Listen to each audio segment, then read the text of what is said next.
north side of the Tain Peninsula,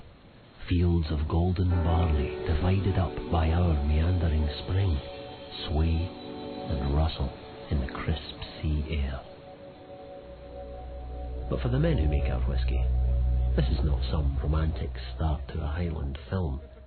It's the tools of their trade. You see, we only ever employ 16 local men to craft our spirit.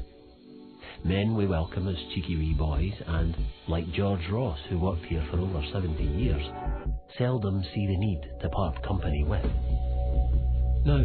even though it's been another 50 years since he left us, our distillery would still be a familiar place to the old boy. Sure, we may no longer shift our whisky by horse and cart, sneaking a wee dram or 3 for the road as George once did, but we still do most things by hand, eye, knack and feel,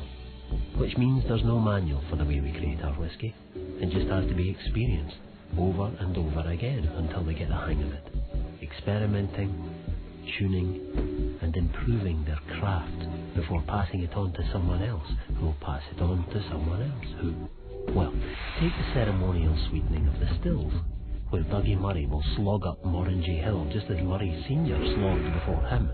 gathering a secret mix of heather and juniper to remove any sharpness in the copper. It's a connection to our environment and heritage that we're fiercely protective of, which is why we bought up all the land surrounding our distillery at a fair price, ensuring that our ingredients and the men who craft them will be looked after for generations of little Georges and not so little Dougies to